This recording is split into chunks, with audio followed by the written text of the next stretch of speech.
Queridos irmãos, que a graça e a paz do Senhor sejam sobre a igreja. Convido os irmãos a abrirem a palavra de Deus em Gênesis, no capítulo 38.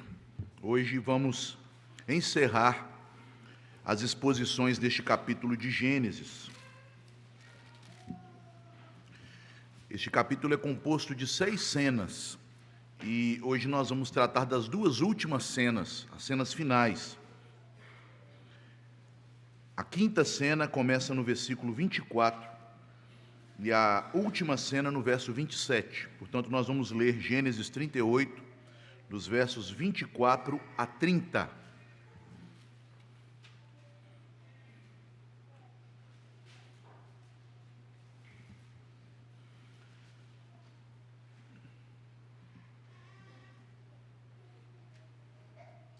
Diz assim a palavra do Senhor. Passados quase 3 meses, foi dito a Judá: Tamar, tua nora, adulterou, pois está grávida. Então disse Judá: tirai-a fora para que seja queimada.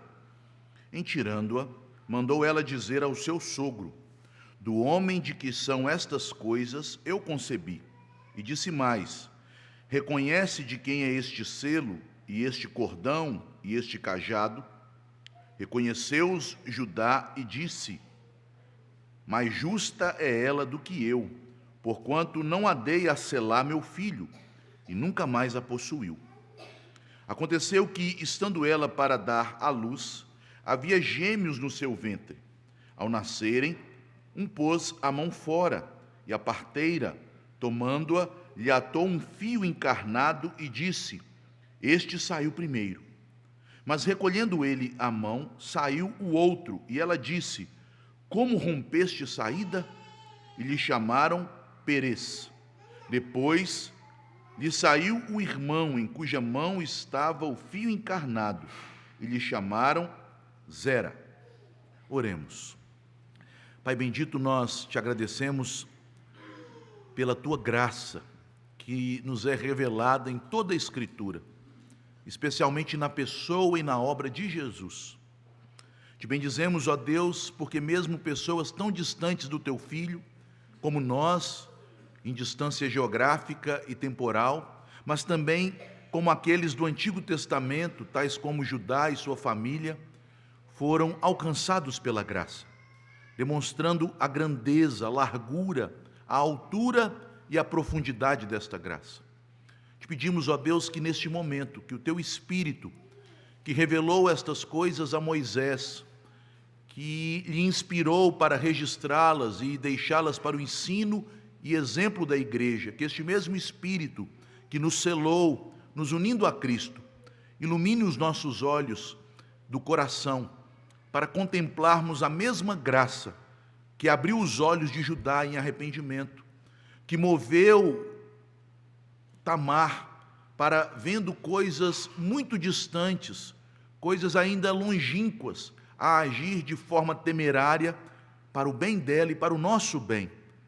Que este mesmo Espírito nos conceda iluminação para contemplarmos o Evangelho nesta história, que aparentemente é estranha, mas quando a compreendemos, podemos dizer que é maravilhosa, porque é a nossa história também, pecadores alcançados pela graça. Assim nós oramos em nome de Jesus. Amém. Meus irmãos, uma verdade bíblica fundamental é que a salvação é uma obra somente de Deus. Esta é a verdade que todas as religiões negam. Todas as religiões ensinam o modo do homem se salvar, do homem chegar até Deus. E o falso cristianismo também nega esta verdade bíblica. O falso cristianismo, ele tenta, de certa forma, conciliar a ação do homem com a ação de Deus, como se o homem tivesse alguma participação, algo que lhe fosse próprio na obra da salvação. Mas a salvação é uma obra de Deus. O salmista, no Salmo 3, que cantamos esta manhã, ou que estamos aprendendo a cantar, ele diz isto no último versículo do Salmo: de Deus é a salvação, e sobre o teu povo a tua bênção. De Deus é a salvação. Provavelmente foi este salmo que Jonas aprendeu a cantar desde criança, como um israelita, que Jonas no abismo, no ventre do peixe, cantou. Pois Jonas, quando clamou ao Senhor, lembrou-se das declarações do salmista. E em Jonas 2,9 nós lemos o registro da sua oração que diz: ao Senhor pertence a salvação. As mesmas palavras do Salmo 3. Moisés recebeu esta revelação de Deus, quando o Senhor manifestou-se a Moisés no alto do monte Sinai e revelou a Moisés a sua glória, proclamando ao profeta o seu nome. O Senhor disse a ele: terei misericórdia de quem me aprouver ter misericórdia. Em outras palavras, ao Senhor pertence a salvação. E é muito importante nos lembrarmos da palavra de Deus ao profeta Oséias, em Oséias 13:9, quando esta verdade que eu disse no início fundamental, ela é repetida. Ele diz: ó Israel, a tua ruína vem de ti, mas o teu socorro somente de mim, do Senhor. Por que a salvação pertence ao Senhor? Porque do homem só vem ruína. A tua ruína vem de ti, mas o socorro vem do Senhor.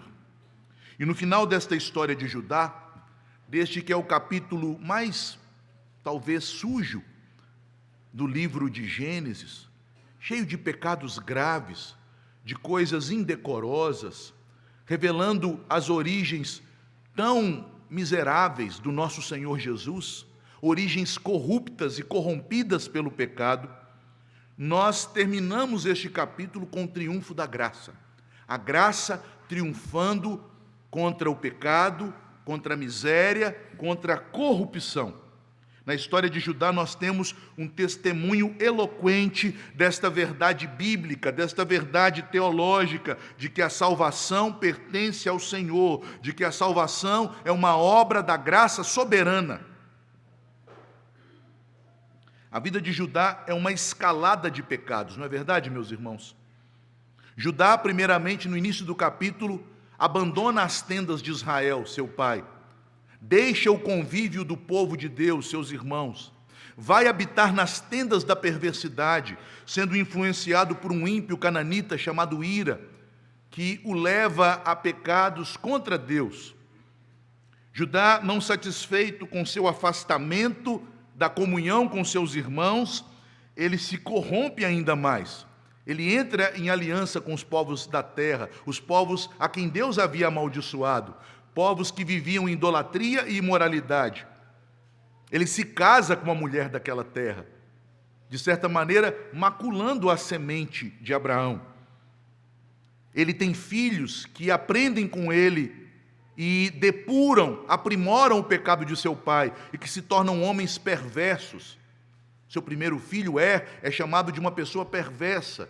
O seu segundo filho, Onã, é dito que ele agia perversamente. Deus então pune estes pecados com a morte dos filhos de Judá. Como ele reage à disciplina de Deus? Ele então culpa sua nora de ser a causa dos seus infortúnios. Ele mente para aquela mulher. Outra morte vem sobre Judá. Sua esposa morre. Como ele reage ao pecado? Ele vai à festa dos tosquiadores, que era uma festa pagã em Canaã. Ele se entrega à bebedice. E por estar ébrio, inconsciente, ele se deita com uma suposta prostituta cultual, uma mulher que era uma representante de uma divindade pagã, de um culto de fertilidade, que se prostituía em ritos malignos, diabólicos. Ele se deita com uma suposta prostituta cultual e, tão tomado pela bebida, ele não reconhece que aquela mulher era sua própria nora. Ele pratica um incesto. Ele entrega seus bens mais preciosos como penhor. O seu sinete ou selo, que era amarrado em um cordão que ficava no pescoço ou no cinto, que tinha o emblema dele, era uma espécie de credencial ou identidade naquela época, e o seu bordão ou cajado, que era um indicativo de sua autoridade. Também o emblema de Judá estava esculpido no alto daquele bordão. Ele entrega suas credenciais àquela mulher, porque ele estava tão tomado pelo desejo de luxúria que ele não levou nem mesmo o pagamento do preço da prostituição. Para encobrir o seu pecado, quando a mulher some, o que ele faz então? Ele não se arrepende, mas ele age de maneira hipócrita, conforme nós podemos ver no contexto anterior. Ele tenta encobrir o seu pecado. Olha, meu amigo Ira, não conte nada a ninguém sobre este evento. Veja que nem mesmo Judá vai lá tentar pagar a meretriz ou a suposta meretriz. Ele envia o seu amigo. E agora ele diz: se cale, deixe para lá este selo, este bordão, eu mando fazer outros, para que nós não sejamos difamados, não caiamos em vergonha, em opróbrio, não sejamos motivos de chacota e de escárnio do povo. Talvez o desfecho, o clímax imaginado para Judá seria a sua condenação. Mas, neste momento, somos surpreendidos, porque o juízo final, terminal, não chega contra Judá. No clímax da narrativa, somos surpreendidos pela graça. A graça de Deus se revela. E nós aprendemos, meus irmãos, nessa narrativa, que é colocada exatamente no livro de Gênesis, no meio da história de José, que é um personagem bem diferente de Judá. Era um homem reto, temente ao Senhor, injustiçado por sua vida santa, piedosa. Nós temos esta narrativa para nos mostrar que a salvação de José e de Judá não é pelas boas obras de José. E a condenação, ela não é dada ao homem automaticamente por suas más obras, porque no final das contas, tudo depende de Deus exercer a sua misericórdia. A graça triunfa sobre o pecado, trazendo arrependimento e cumprindo a promessa da salvação. Esta é a verdade que encontramos aqui a partir do verso 24. A graça triunfa sobre o pecado, trazendo arrependimento e cumprindo a promessa da salvação. O primeiro versículo, verso 24, nos mostra que a ira, o senso de justiça humano, não pode vencer o pecado. Esta tem sido a falsidade das ideologias políticas. Nós achamos que com um Estado organizado, com leis, com educação, mas deixando Deus de lado, abandonando as Escrituras, que nós vamos produzir sociedades justas. Isso nunca ocorrerá. A justiça do homem é falha, ela não pode refrear o pecado. Esse verso trata da disciplina, da retribuição e da falha da justiça humana. Percebam, meus irmãos, que Tamar, ela já sabia que estava grávida antes de ser denunciada. Afinal de contas, eram 3 meses de gravidez. Ela podia ter ido até a casa de seu sogro e falado assim: Judá, meu sogro, eu quero ter uma conversa particular com o Senhor. Mas Tamar não toma essa iniciativa. Tamar, ela teve 3 meses para procurar o seu sogro, para expor a situação, para tratar do pecado dele, para confrontá-lo. Afinal, ela estava grávida e tinha em sua posse o seu selo e o seu cajado. Mas, meus irmãos, lembrem-se, Tamar conhecia Judá. Ela sabia que tipo de pecador era Judá. Era um homem que, logo depois que ficou viúvo, ele buscou consolar-se em festas pagãs, em excessos de devassidão e na prostituição. Ela só fez aquela armadilha para ele porque sabia, ele vai cair. Não foi preciso nem seduzi-lo. Ele, avidamente, que se ofereceu, ele que, de maneira impensada, temerária, cortejou aquela suposta meretriz. Judá poderia muito bem tomar aqueles itens, aqueles objetos, e acusar Tamar. Afinal, lembrem-se, meus irmãos, Tamar é um obstáculo na vida de Judá. Ela estava, de certa forma, comprometida com seu filho. Ele não podia casar o seu filho com outra mulher, mas ele não queria casá-lo com Tamar. Ter a oportunidade de Tamar se entregar como alguém que agora está grávida, se Judá soubesse disso secretamente, era muito provável que ele tomasse aqueles itens, a denunciasse para que fosse morta. Tamar então esperou até o último momento, até que sua gravidez fosse notada pelas pessoas. Ela desejou isto, ela desejou que sua barriga se tornasse saliente, que as mulheres da sua casa, de sua família, já que ela residia na casa de seu pai, percebessem que os seus costumes haviam cessado. Ela esperou até que chegasse ao momento de que o pecado de Judá fosse exposto publicamente. Meus irmãos, é assim que Deus trata o pecado. Quando o pecado vai se alastrando, Deus ele faz com que ele seja publicamente exposto para poder ser tratado. Eu tenho isso para mim. Quando eu percebo alguns pecados em minha vida, eu me lembro da graça, me lembro do meu dever, mas eu também me lembro, se eu não tratar este pecado, ele vai crescer e Deus, para o meu bem, ele vai me envergonhar e vai fazer com que este pecado seja exposto. Era necessário que o pecado de Judá fosse exposto para que ele chegasse ao arrependimento. Deus, em sua graça, faz com que aquilo que estava escondido viesse à plena luz. Deus, em sua providência, ele permite que as consequências do pecado se manifestassem na vida de Judá, para que através destas circunstâncias difíceis, vexatórias, Deus pudesse conduzi-lo ao arrependimento.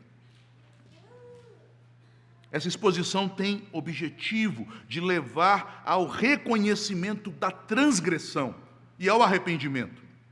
Tamar, ela morava junto com o seu pai, conforme nós vemos no verso 11. Judá havia comprometido Tamar, porque era uma obrigação da lei naqueles dias, o levirato, com seu filho mais novo, com Selá, mas ele não assumiu as responsabilidades de cuidar de Tamar, de protegê-la e de mantê-la. Ele faz o acordo, mente para ela e envia para o seu pai. E agora ele é informado. Veja, versículo 24. Passados quase 3 meses, foi dito a Judá. Ela não habitava com Judá. Judá é informado de que ela estava grávida. A mensagem que chegou a Judá é que Tamar adulterou. Percebam que ela era tida como casada? Aqui o tradutor traduz a palavra zaná, que significa qualquer relação sexual lasciva e imoral, como adultério, porque na lei da antiguidade, os compromissos de noivado tinham a mesma validade do casamento. E qualquer relação sexual, neste momento de noivado, era tido como pecado e crime de adultério. Ela adulterou. No caso, Tamar estava comprometida com Selá e, portanto, por causa deste compromisso, ela cometeu um adultério. E o responsável para denunciá-la publicamente no tribunal era Judá, já que ele é o pai de Selá. Por isso Judá é informado. Por isso o pai de Tamar não toma as providências cabíveis, mas envia emissários para informarem Judá. E Judá então diz: tirai-a fora. Tirai-a fora. Isso significa que ela deveria ser levada aos portões da cidade. O tirar fora é uma expressão do julgamento. Judá não tinha poder de vida e morte sobre aquela mulher. Ele não era dono de Tamar, nem dono das cidades, nem dono daquela terra. Ele não era um cananita. O tirar fora é levar para fora da cidade, porque eram nos portões da cidade que os anciãos se reuniam, a denúncia pública era feita, as provas eram apresentadas, e no caso das provas era muito evidente, ela estava grávida e não morava com Selá, não havia se juntado ainda com Selá, portanto ela havia quebrado a aliança com Selá, e depois de apresentadas as provas, o veredito era dado. O texto é muito resumido, e a impressão que nós temos é que Tamar foi arrancada já para ser morta. Não, o tirar fora significa levai às portas da cidade. O versículo 25 mostra que ela de fato foi retirada, e ao ser retirada às portas da cidade, então ela apresenta a sua defesa. Por que ela não apresentou quando estava dentro de casa? Porque ela foi levada para as portas da cidade para ser acusada e julgada. E ao ser acusada, ela então leva aqueles itens e apresenta a sua defesa. O homem que fez isso comigo, ele também é responsável. Ele também deve ser morto, porque ele tomou uma mulher desposada e deitou com ela. É o dono desses objetos aqui. O texto resume tudo aquilo que aconteceu, mas nós sabemos que na cultura cananita e depois na cultura de Israel, era este o processo, era esta a ordem. Judá, ele faz um requerimento que Tamar seja condenada à morte, queimada viva, junto com o bebê que está em seu ventre. Tamar era um problema para Judá, como eu já disse. Ele queria se ver livre do compromisso com aquela mulher para casar-se lá com outra pessoa. Portanto, ele vê nesta situação uma oportunidade de se livrar dela, aplicando a ela, por sua culpa, presume Judá, a pena de morte por causa do crime de adultério. Na própria lei do Antigo Testamento, o adultério é tratado como crime. Isso está em Levítico, no capítulo 20, verso 10, e também em Deuteronômio 22, 22. Os cananitas, um povo pagão e que aborrecia a Deus, também tratavam o adultério como crime. Meus irmãos, se nós fôssemos uma sociedade séria, nós trataríamos adultério como crime. Adultério não é apenas um pecado, adultério é crime, passível de punição. Porque não é apenas ser levado por um desejo imoral, mas é conspurcar uma aliança feita diante de Deus e uma semente. É um crime seríssimo e nossa sociedade é tão libertina e imoral que tem tratado o adultério, a quebra da aliança matrimonial, como se fosse algo casual, de menos importância, porque nossa sociedade está eivada de uma filosofia, de uma ideologia que ataca a família, ataca o matrimônio e ataca Deus. Até mesmo os pagãos cananitas, que só tinham conhecimento de Deus pela revelação geral, tinham noção de que o adultério era um crime grave, portanto, uma punição grave, à altura deveria ser aplicado ao adultério, a pena de morte. A execução pelo fogo também foi legislada na lei de Moisés, não em caso de adultério, mas percebam, havia execução pelo fogo em casos muito graves que envolviam perversão sexual, Levítico 20, verso 10. Outra falsidade, maldade, perversidade na sociedade é considerar a perversão sexual como direito à liberdade de opiniões, à liberdade da arte. Aquele que se deitava com mais de uma mulher, com a mãe e a filha, Levítico 20, verso 10, deveria ser queimado. Morte por ser queimado vivo. E também a filha de um sacerdote, caso prostituísse, esta pena era aplicada a ela, Levítico 21, 9, ser queimada viva. Em alguns casos, a pena de apedrejamento, chamada de lapidação, e depois o queimar o cadáver, era aplicado a pessoas que cometiam crimes gravíssimos. Isso aconteceu com Acã, em Josué 7, 15 e 25. Ele foi apedrejado e depois seu corpo foi queimado. Portanto, não era uma simples fornicação. O que é fornicação? É imoralidade sexual entre pessoas solteiras.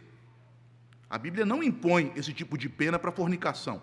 A fornicação é tratada, é pecado, mas é tratada com mais brandura, porque envolve um pecado sexual, mas não a quebra de algo tão sagrado como o vínculo matrimonial e o juramento feito diante de Deus. Mas o crime aqui, então, é adultério. E Judá, ele denunciou e processou Tamar por ter praticado o adultério. Crime naquela época e naquela sociedade passível dessa pena tão terrível, ser queimada.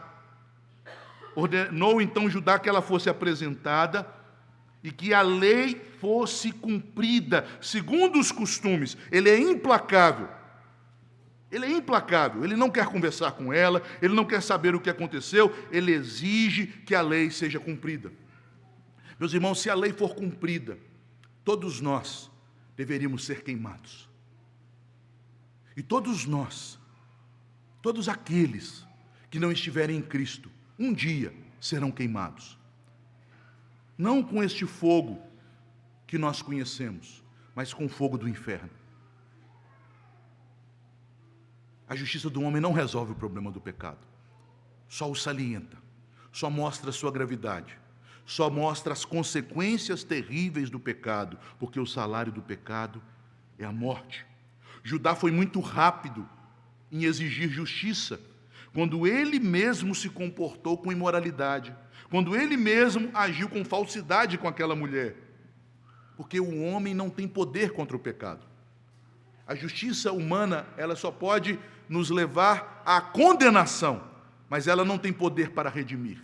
Ela não tem poder para refrear o pecado. Ela não tem poder para purificar o pecador. Então, Deus começa a agir nesta história. Nos versículos 25 e 26, Deus revela a sua graça pela fé e pelo arrependimento. A fé de Tamar, o arrependimento de Judá. Esses versos tratam de conversão, porque afinal de contas, o que é conversão? Conversão é crer na graça oferecida no Evangelho e se arrepender dos maus caminhos. A fé de Tamar estão destacados nestes dois versículos. E esta fé produz, pela graça de Deus, o arrependimento de Judá.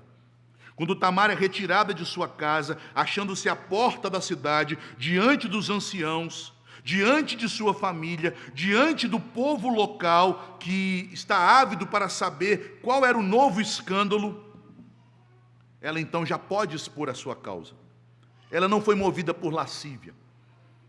Ela não estava grávida porque quis satisfazer desejos carnais, impuros, não. Ela foi movida pela fé. O que aconteceu com ela foi resultado de sua ação temerária, verdadeiramente temerária, mas de uma ação movida pela fé. Judá a estava enrolando já há alguns anos. Era hora de trazer o pecado de Judá ao conhecimento de todos, para que Tamar fosse vindicada e a sua fé e justiça que provém da fé fosse manifesta. Ela expõe os objetos de seu sogro com suas insígnias, seu selo, seu cajado e o cordão que estava amarrado àquele selo. Mais uma vez, vejam, mais uma vez, o princípio da retribuição também é tratado aqui.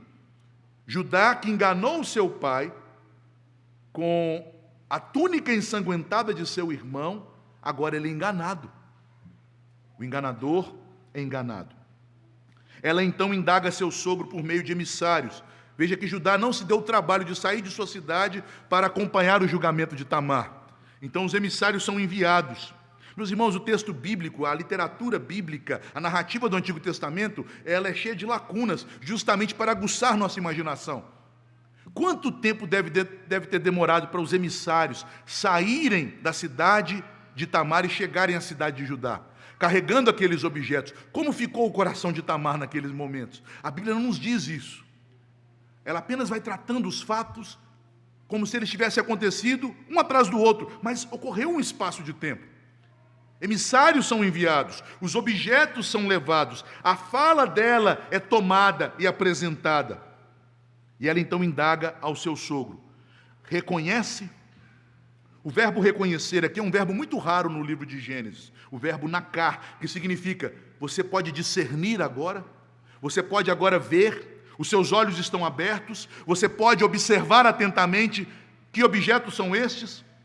Vejam, meus irmãos, que este mesmo verbo aparece em outros locais das Escrituras. É dito que quando Jacó enganou Isaque, Isaque não reconheceu Jacó. É o mesmo verbo no capítulo 27, versículo 23. Mas há uma associação muito importante deste verbo, que aparece no verso 25 e no verso 26, com o capítulo anterior, nos versículos 32 e 33. Quando a túnica ensanguentada de José é apresentada a Jacó, a mesma pergunta é feita. Embora o tradutor tenha traduzido o verbo de forma diferente, a mesma pergunta é feita ali. Quando os filhos apresentaram a túnica, é dito assim: vê se é a túnica de teu filho. O verbo traduzido por vê, ali no verso 32 de Gênesis 37, é o verbo reconhece a túnica de teu filho. Percebam, meus irmãos, que a mesma palavra que Judá usou, porque foi ele que arquitetou o plano de vender José, agora é usada contra ele. Talvez esta memória veio a ele nesse momento. Talvez o Espírito Santo o fez lembrar daquela situação, quando ele tomou a túnica de seu irmão rasgada e ensanguentada, apresentou ao seu pobre pai e diz: reconhece? Esse mesmo verbo, um verbo raro. E agora Tamar usa a mesma palavra. Reconhece estes objetos? Mais tarde, este verbo aparecerá uma última vez no livro de Gênesis, quando José, agora como governador do Egito, reconhece os seus irmãos e eles não o reconhecem, até que os olhos deles são abertos. Percebam que este verbo é importante na narrativa de Gênesis. O versículo então nos diz 26, reconheceu-os Judá. Ele reconhece os seus objetos pessoais. E não há como ele tentar nenhuma estratégia ou engano. Deus o encurralou, a graça o encurralou, a graça o alcançou. Louvado seja o Senhor. Não tem como ele se esconder. Não está ali Judá sozinho com Tamar. Não, são emissários enviados por um tribunal, levando aqueles objetos. E agora não é possível mais negar. Ele diz, eu reconheço. São meus. É o meu selo. É o meu bordão. E Judá, ao reconhecer, diz literalmente no hebraico, Tzedaká mimeni, Tzedaká mimeni. Ela é justa, não eu. Ela é justa. Afinal de contas, meus irmãos, ela é justa? Uma mulher pecadora, unida ao seu sogro usando engano, uma relação de incesto, mas ela é justa pela fé, porque ela faz aquilo buscando a promessa de um descendente de Abraão, buscando a promessa daquele que foi prometido por Abraão, como a semente santa, na qual todas as famílias da terra seriam abençoadas. Mas Judá confessa sua culpa. Ele agora se cala a respeito do castigo, percebam? Ele não diz, ela é justa, não eu, que eu seja queimado, que eu seja morto, que a pena da qual ela foi acusada caia sobre mim, que sou parceiro dela neste pecado. Eu sou o motivo do casamento, da promessa de noivado feita ao meu filho ter sido maculada por uma gravidez. Ele confessa, mas se cala a respeito do castigo. Porque podemos concluir, meus irmãos, que nós somos muito rápidos na nossa justiça humana de incriminar, de observar os pecados nos outros, mas somos muito lentos em reconhecer aquilo que os nossos próprios pecados merecem, quando Deus os lança em nossa cara. Eu fico abismado com o argumento dos ateus que dizem, se Deus é bom, por que existe o mal no mundo? E eu não vejo nenhum ateu fazer o seguinte argumento, se eu sou mal, por que existe bondade no mundo? Vocês já viram esse argumento? Eles se surpreendem, em sua arrogância, em haver maldade no mundo, ao invés de se surpreender em haver bondade. Judá não declara sua própria condenação, embora se saiba culpado. Ele confiou na graça, se arrepende e agora ele depende da graça. Tamar, meus irmãos, por outro lado, arriscou tudo, colocando em jogo a sua honra e a sua vida, para alcançar o seu direito de gerar um descendente da família de Judá. Agora ela se firma exclusivamente naquele penhor, no selo e no bordão, e pela sua fé na promessa de que por aquela descendência viria o Redentor, Tamar foi vindicada, literalmente ela foi justificada. A fé de Tamar que a justificou, a fé de Tamar que a levou a agir daquela forma. Tamar não precisa mais morrer queimada por causa de seus pecados, porque nasceria da linhagem de Judá, por meio de Tamar, um descendente dela, que seria pendurado no madeiro, e o fogo da ira de Deus desceria sobre o filho de Tamar, para que ela fosse salva, para que ela não morresse. Tamar não precisa ser entregue à morte. Tal determinação, meus irmãos, de uma mulher que era de origem cananeia, ímpia, em propagar a semente de Abraão, é uma prova notável de uma fé maravilhosa. Tal como daquela mulher Ciro-fenícia, que buscou a Jesus, se colocando na posição humilde de um cãozinho que come das migalhas da mesa, Tamar honrou muito mais a aliança da graça, desejando a descendência prometida, do que Judá. Tamar, ela ergue-se nesta história como uma heroína, mas como todos os heróis do Antigo Testamento, ela não é heroína pelas suas obras morais. Até porque, meus irmãos, ela teve atitudes reprováveis, mas ela, como todos os grandes servos de Deus do Antigo Testamento e também do Novo Testamento, ela é um herói da fé. Um herói da fé. Por causa da fé dela e das atitudes provenientes da fé, ela fez com que a linhagem santa perpetuasse até a vinda de Jesus. O texto então diz, no final do versículo 26, e nunca mais a possuiu. Este ponto, esta declaração final, serve para ilustrar, para nos mostrar o novo caráter de Judá, que surge desta confissão. Ele abandonou a hipocrisia e se emendou em seus caminhos. Porque arrependimento não é apenas confissão de pecado. Arrependimento é confissão e abandono de pecado para uma caminhada em obediência. Ele confessa, ele declara sua culpa, declara que Tamar é justa e nunca mais a possuiu. Todos sabem, meus irmãos, que não há mais como evitar a vergonha para Judá. O seu caso se torna público, tão público que nós, tantos milênios depois, estamos falando dele. Mas como fez depois o seu descendente Davi, que ao ser confrontado, não de maneira pública, mas de maneira particular, pelo profeta Natã, em relação ao seu pecado sexual, Davi confessou e abandonou o pecado e compôs belos hinos de contrição ao Senhor, tais como o Salmo 51, Judá faz o mesmo. Ele confessa e abandona o pecado. E aí chegamos à última cena deste capítulo 38, versículos 27 a 30. E aqui nós aprendemos, meus irmãos, que a eleição de Deus é a causa de sua graça, por meio da descendência que ele escolheu. É a eleição. Porque Deus age com graça para alguns e não dá a sua graça para outros? Porque a salvação pertence ao Senhor. Terei misericórdia de quem me aprouver ter misericórdia. O nascimento destes gêmeos, filhos de Tamar, são uma manifestação da eleição de Deus para cumprir as promessas da graça. Deus se mostra como soberano na obra da salvação, a despeito dos pecados de seu povo. Judá havia perdido quantos filhos? 2 filhos. 2 filhos foram mortos. E agora Deus dá a ele quantos filhos? 2 filhos. Não havia ultrassom naquela época. Tamar não sabia que ela tinha gêmeos em seu ventre. Na hora do nascimento, eles são surpreendidos com esta bênção. Diz, havia gêmeos no seu ventre, versículo 27.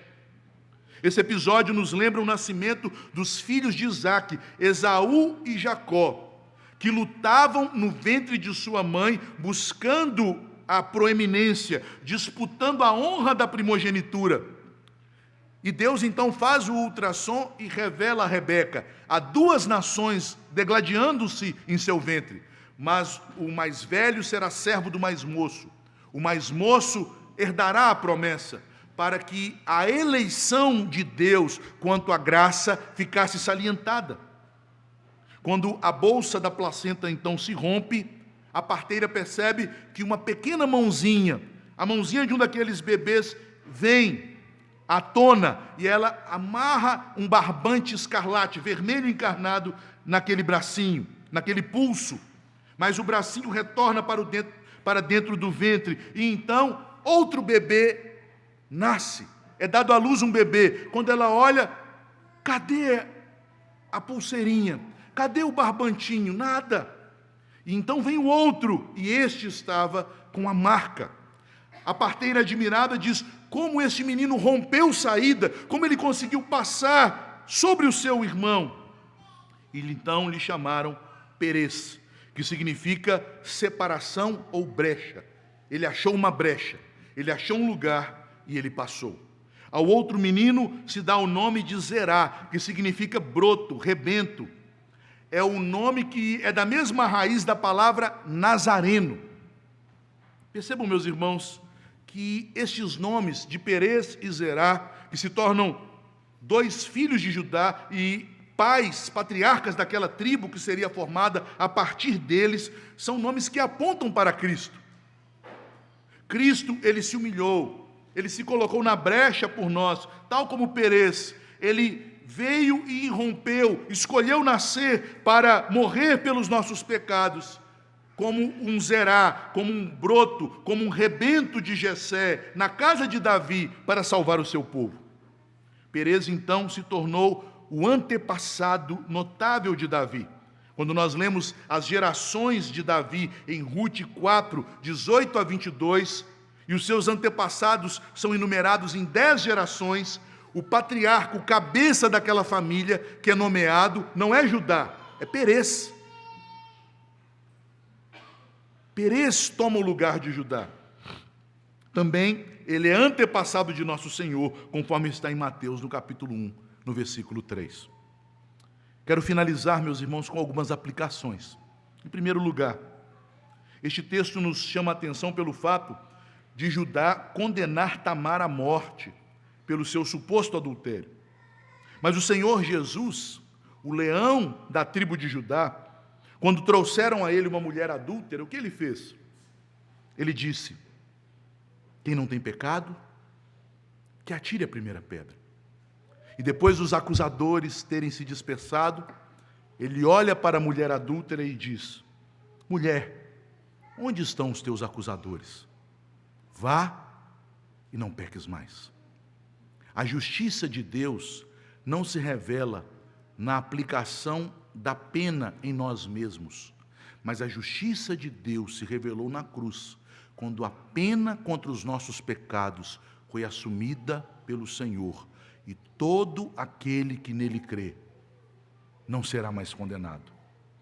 Todo aquele que crê no nome dele, se arrepende de seus pecados, não sofrerá a justa condenação por estes pecados, porque já foi justificado pelo justo que morreu pelos pecadores. Se você entende estas verdades, se você crê nesta verdade, da justiça de Deus revelada em Cristo, você é bem-aventurado. Em segundo lugar, o perdão que Deus nos dá em Cristo Jesus é a prova da grandeza de sua graça, prova do poder da redenção comprada pelo seu sangue, porque, meus irmãos, o adultério é pecado. E não apenas um pecado, é um crime terrível que merecia, conforme a lei de Deus e dos homens da antiguidade, a morte, pelo fogo, pelo apedrejamento. E não se engane achando que porque somos parte de uma sociedade mais humanista, uma sociedade que trata as pessoas com maior leniência com seus pecados, que os nossos pecados ainda não mereçam a morte. Deus haverá de derramar o fogo do inferno contra os adúlteros. Deus haverá de derramar toda a sua ira contra os pecadores que não estão em Cristo. Somente o anel de Judá, o seu selo, somente o bordão de Judá, o seu cajado, que foram tomados por Cristo, tem autoridade para nos livrar da justa vingança de Deus. Em terceiro lugar, a honra do crente é a sua fé em Cristo. A honra do crente, a glória do crente é a sua fé. Tamar foi honrada em ser a mãe de Davi, em ser a mãe de Jesus. Na genealogia do nosso Senhor, ela é uma das poucas mulheres mencionadas. Tamar, uma cananita que deitou-se com seu sogro para produzir a semente santa, juntamente com Raabe, a prostituta de Jericó, que salvou os espias, convertendo-se a Deus e se uniu a Salmão, que é descendente de Tamar, que é filho de Perez. Também nós temos o exemplo de Betseba, uma mulher que adulterou, mas depois do arrependimento dela e de Davi, Deus a honrou como mãe de Salomão. Mulheres estrangeiras que agiram de forma repreensível, mas que creram na promessa da semente que viria de Abraão para abençoar as famílias da terra. Tamar, portanto, é representativa de todos nós que não éramos povo de Deus, que somos pecadores, corrompidos e sujos, mas que fomos salvos, que fomos limpos, que fomos feitos povo de Deus através da fé. E por fim, eu quero terminar falando, meus irmãos, da surpreendente graça de Deus, porque é plenamente assustador, estarrecedor, que este homem, Judá, quando você estiver entrando nos céus, quando você estiver diante da nova Jerusalém, que descerá dos céus na volta de Cristo, e você passar pelas portas da cidade, você vai ler o nome dele, Judá. Não é espantoso? Em Apocalipse 21:12, nós lemos que a cidade tem 12 portas, e em cada uma das portas está escrito o nome de uma das 12 tribos de Israel. Assim, Judá é uma figura da graça de Deus. A porta pela qual nós entramos nos céus não é a porta da justiça própria, não é a porta dos nossos méritos, não é a porta da nossa performance, das nossas supostas obras. Não. A porta pela qual entramos nos céus, na presença de Deus, é a porta de Judá. É a porta do arrependimento. É a porta da fé. São os portais da graça. Aquele homem que se afastou de seus irmãos e da tenda de Israel, que associou-se aos ímpios e que se casou com uma cananita, que foi um pai que criou seus filhos como homens perversos, um homem que enganou a sua nora e que praticou lascívia e imoralidade, um homem, antes do arrependimento, espiritualmente cego, porque não reconheceu Tamar. Aquele homem, Deus o alcançou para mostrar que só entramos nos céus pela graça. A pior sorte de pecadores pode entrar na cidade celestial quando creem no Senhor, quando se arrependem de seus pecados, quando são introduzidos nessa cidade pela obra redentora de Jesus, o leão da tribo de Judá. Fiquemos de pé, meus amados irmãos, vamos orar, encerrando o nosso culto.